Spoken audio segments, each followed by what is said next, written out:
It is truly difficult to know what to make of Mr. Trump when just the other day, someone in his Congress stated that because of the risk of Iran producing nuclear weapons, the US had to attack them and Iran must compensate the US. Yet today, Mr. Trump abruptly turned around to criticize his own subordinate, the Secretary of War, simply because this individual was the first to mention attacking Iran. So, what is going on here? In the end, is this calculated leadership or merely Mr. Trump's way of diffusing political risk? The way Mr. Trump recounted the decision-making process, framed as consulting multiple parties but emphasizing the initiating role of a subordinate, reveals a familiar sign of his political style, retaining final decision-making power while avoiding full accountability. In a context where the conflict has no clear end in sight, this sharing of responsibility could be a move to prepare for any scenario, especially if the situation escalates out of control. Parallel to this, the fight and talk strategy continues to be maintained. The US temporarily postponed attacks to open the door for negotiations, while simultaneously leaving the possibility of continued airstrikes on the table. These messages, alternating between soft and hard and even contradictory, make the picture more unpredictable than ever. Is this a maximum pressure tactic or simply a sign of an inconsistent strategy? In this chess match, what is noteworthy is not only how Iran will react, but also how Washington defines its own role, a party imposing order or one seeking an honorable exit. When Donald Trump publicly deflected responsibility onto Secretary of War Pete Hegseth, the story immediately moved beyond mere information and shifted into the political message behind it. When a president emphasizes that a subordinate was the first to propose an attack option, it is no longer just a recount of the decision-making process. It is a way of redefining responsibility. In politics, especially regarding sensitive military decisions, the allocation of responsibility is never accidental. It often reflects preparation, either for success or for failure. Here, a familiar tactic is clearly visible: sharing responsibility to minimize personal political risk. Mr. Trump retains the role of the ultimate decision-maker, but simultaneously lays the groundwork for diffusing responsibility if the situation takes an unfavorable turn. The question is this a move to create a political buffer in case the campaign does not yield expected results? Or more deeply, is this Mr. Trump's way of reshaping the narrative from a personal decision into a collective one? Looking back at Mr. Trump's previous leadership style, this is nothing new. He frequently operates under a model of centralized power in decision-making, but decentralized responsibility. Success is attributed to the individual leader, while risks are distributed across the system. Therefore, this statement is not just a detail in the news cycle, but a clear political signal.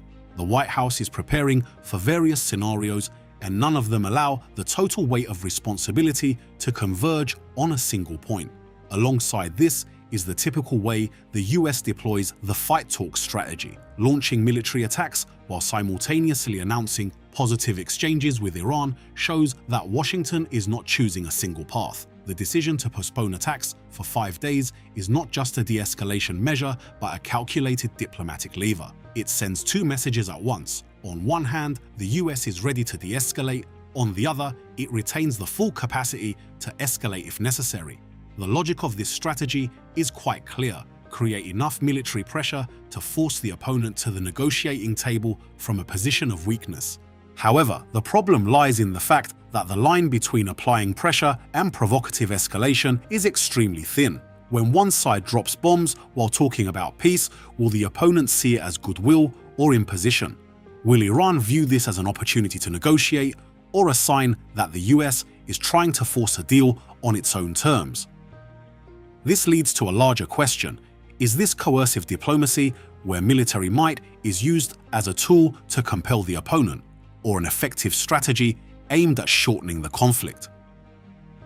History shows that the fight-to-talk model sometimes brings rapid results, but just as often causes conflicts to escalate beyond control.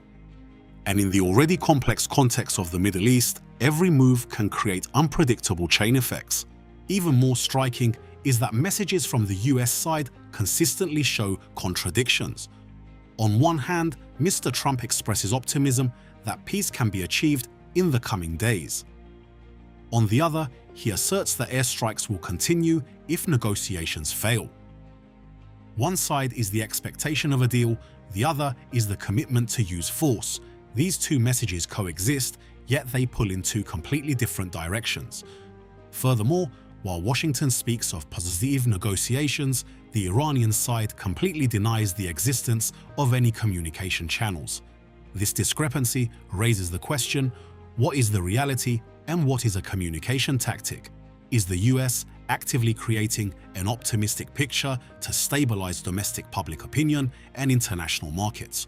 Or are there truly back-channel negotiations that the public is unaware of? From a political communication perspective, maintaining such contradictory messages is sometimes not an error, but a deliberate tactic.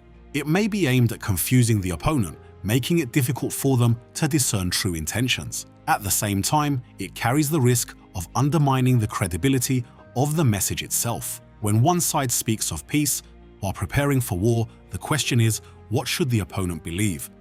All these factors, from the public deflection of responsibility to the fight-talk strategy and the contradictions in messaging, show that this is not merely a military conflict. This is a multi-layered chess game where every statement carries strategic meaning. And in that game, the most unpredictable element might not be Iran's reaction, but how Washington itself is defining its role. A party in control of the game, or one trying to maintain the initiative in an increasingly complex situation. From previous statements and moves, it is evident that the story no longer stops at isolated military decisions, but is expanding into a much larger chessboard. At the center of that board is the Strait of Hormuz, a global geopolitical bottleneck. When Donald Trump mentioned the possibility of reopening and even joint control of this shipping route with Iran, the statement immediately transcended the framework of a standard tactical declaration. Hormuz is not just a strait, it is the world's most vital oil transit route where any disruption could shake global energy markets. Therefore, any proposal regarding the control of this area carries immense implications of power. But the question is the idea of joint control realistic, or is it just a strategic feint intended to signal the possibility of cooperation while still maintaining the upper hand? From another perspective, this proposal could also be understood as a way to open a diplomatic exit, a scenario in which both sides have an interest in de-escalating. However, the complexity lies in the fact that sharing control of a strategic waterway between two rivals with a history of deep tension is unprecedented. Is this a breakthrough move or just a way to reshape the game in Washington's favor?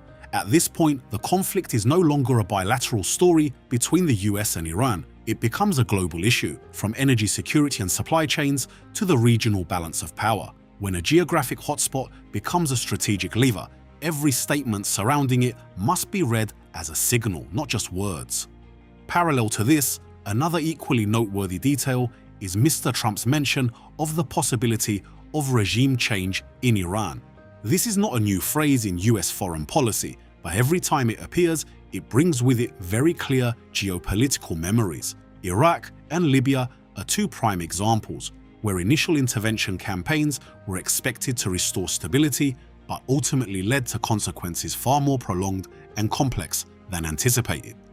Placed in the current context, the talk of regime change is not only a warning to Tehran, but also a signal to the international community. It shows that Washington is willing to consider deeper scenarios beyond immediate military goals. Yet, it also raises a difficult question. Is the US moving closer to repeating past intervention models? Because precedents like Iraq or Libya demonstrate a reality. Changing a regime can happen quickly, but rebuilding a stable order afterward is a long, costly, and uncertain process. In the case of Iran, a country with a far more complex political, social, and regional structure, that risk could be even greater. From the Strait of Hormuz to the regime change narrative, it is clear that what is happening are not disjointed moves. They are pieces of a multi-layered strategy where military, diplomacy, and communication are intertwined. Mr. Trump seems to be operating on multiple fronts simultaneously, applying military pressure to gain negotiating leverage, signaling diplomatically to keep the door for dialogue open, and controlling the media narrative to shape perception.